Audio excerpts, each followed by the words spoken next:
Bad dreams. Years ago, I stayed for some nights at a hotel in the New Forest, which is a national park on the south coast of England.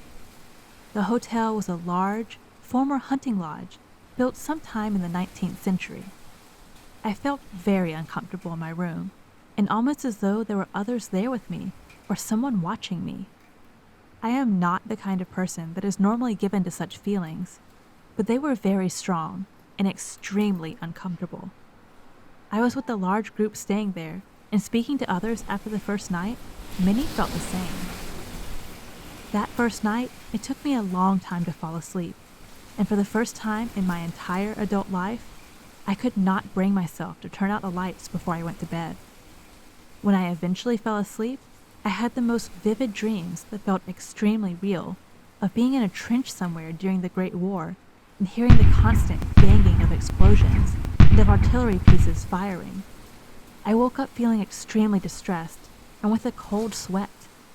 There was a banging noise which I assume must have been some metal roofing not affixed properly, moving in the wind. I've never felt anything like it since, and had never felt anything like it before. It felt so very real, and I was completely overwhelmed with so many emotions and utterly terrified. I couldn't get back to sleep. I felt like I was in the company of others. I felt like someone was near, or that feeling you get when you know people are looking at you, and I spent the rest of the night in a kind of daze. In the morning, I went downstairs for breakfast and saw a frame on the wall containing some photographs and a story about how the hotel was converted to a military hospital during World War I. I did not know anything about this before I arrived, and before that night. I had also not been reading anything about the war or had seen anything on television recently about it. I'm a practical and skeptical woman, but I don't know what to make of that experience. I spent the remainder of the stay with one of my friends in another room.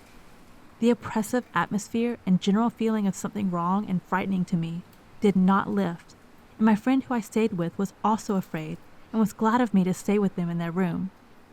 Though we stayed together, both of us laid awake all night like two frightened children.